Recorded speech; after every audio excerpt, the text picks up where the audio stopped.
everyone, it's Kristie with AG Takes Over. I'm glad you're here. So this is a first.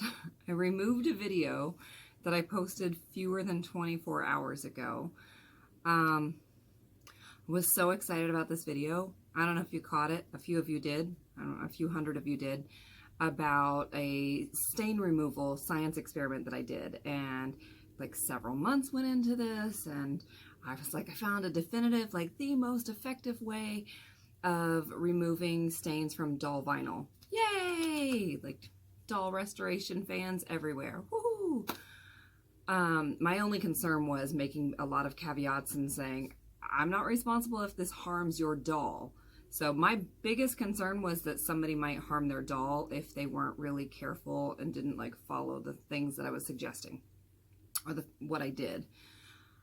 And then I got a comment from somebody saying, so that's not the biggest concern. The biggest concern is the product itself. So the oxy, or the 10% benzoyl peroxide that so many of us have used many times in removing like marker stains from our doll's vinyl, is not ideal for us, for our safety. So forget the dolls, like we're more important.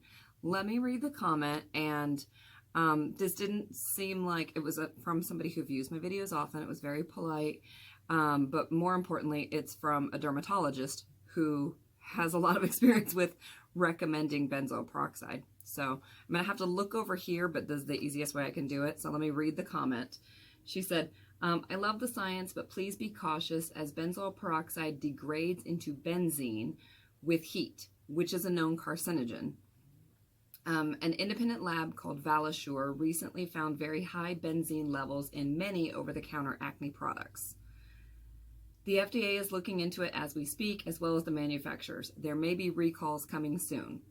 As a dermatologist who loves recommending benzoyl peroxide for acne, I'm recommending actually holding off until we get more information from the FDA and the manufacturers, or at the very least, toss any BPO, benzoyl peroxide, exposed to hot car or shower.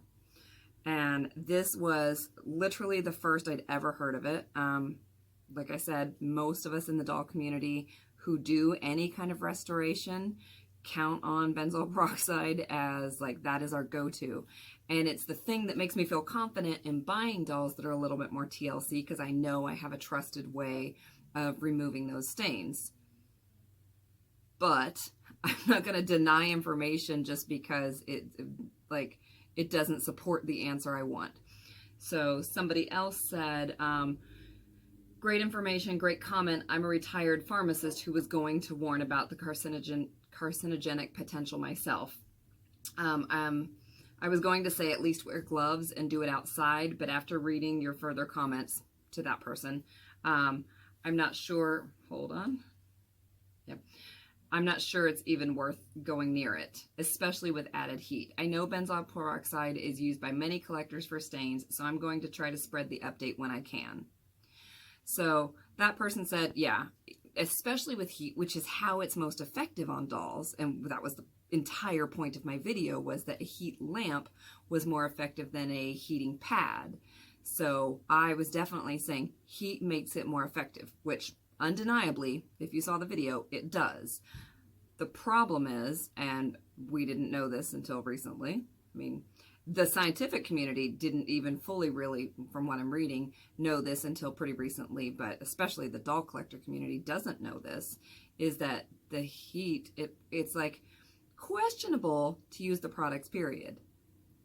There's a push for a recall for people using them, but when you add heat, it's making it way worse.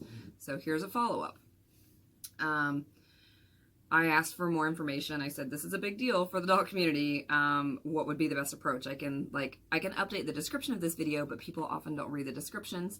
I can take down the video, which I'm happy to do, but like that doesn't spread any new knowledge. So I thought the most responsible thing to do, given my my tiny sphere of influence, is replace it with this, trying to at least pass on what I'm learning. So she said, the dermatologist said, hold on. I'm sorry to say it looks like the Oxy 10% BPO was tested and did show high levels of benzene. Also, unfortunately, it looks like benzene does enter the air, because I had asked, does it just sit on the doll's vinyl or does it enter the air?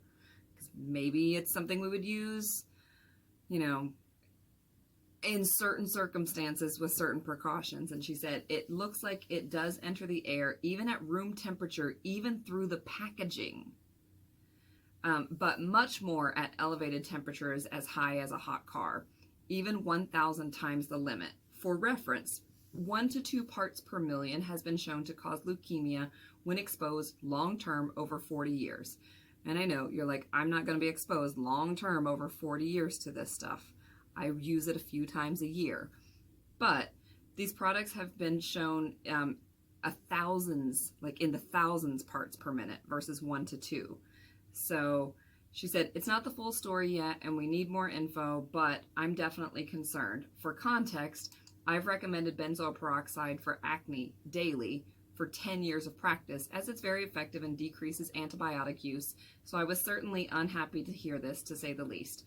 I'm not someone who takes calling products toxic lightly, but the initial data is concerning, especially if heat is being used, which again, that's what we do.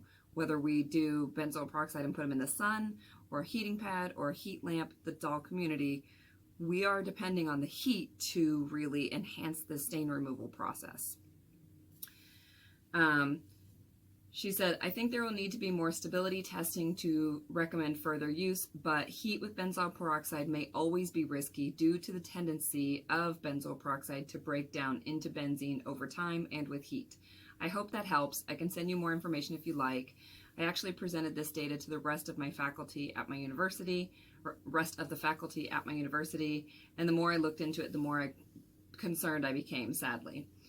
I love the scientific mythbuster style of this video for what it's worth, and I would have had zero concerns before last month when the call for a recall came out. So recent. And she goes on to say, she likes my videos and has tried this technique on her own dolls. So yeah, it's not looking good. Like, I woke up at 6 p.m. or I am sleep deprived. I woke up at 6 a.m. on a Sunday, which is, earlier than I care to be up, and then I had to go pee, and I checked my phone and I saw that comment and I was like, oh, okay. So instantly I'm thinking, how can I get more information and what's the most responsible way to handle that video that I put out, like completely not knowing, because this is I filmed that video well over a month ago.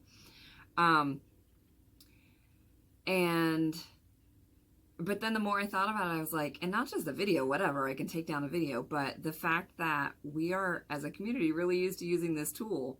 And I'm trying to remind myself that there was a time when Downy Dunks were all the rage for doll hair restoration, and now we know better, but we have lots of options that are really effective. So I'm hoping for the next good, really effective option. But yeah. I've heard not great things about hydrogen peroxide. I've never used it on a doll, but I've heard don't. So let's open it up for comments. I'm going to add links to the description as I get them, so go ahead and check back there regularly. But yeah, let's open it up for comments.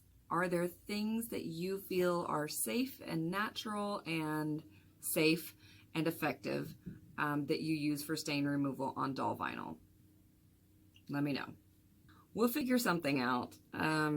This doll community is nothing if not creative, so I'm sure that we will figure out some other stain removal methods that work and are safe, not only for the dolls, but for us. And in the meantime, I'm really glad that there are people in the doll community who have access to that knowledge and bring some science to the table so that we can know better and do better. And yeah, speaking of science, today is the eclipse and we are right in its path. So I'm going to hurry up and get this video edited and out so that I can prepare for the totality of the eclipse coming my way in a couple of hours. All right, see you for my next video. Oh, by the way, I am working on all my dolls video, which probably in a month or two, but will be a big one. And I just did an update of the massive dollhouse tour video. So if you didn't catch that one, I'll put it in the playlist at the end of this video, and keep an eye out for the All My Dolls one. All right, bye. Oh, one more thing. April 26th, 27th, 28th, 29th, and 30th is hashtag AG Fashion Week, and I was focusing on AG Tube and encouraging content creators to make fashion-related videos for that week. So be sure to search that hashtag and enjoy the fun that's coming our way at the end of the month. But also, if you have an account on Instagram and not here, you don't have a channel here, but you've got an AGIG, feel free to participate over there.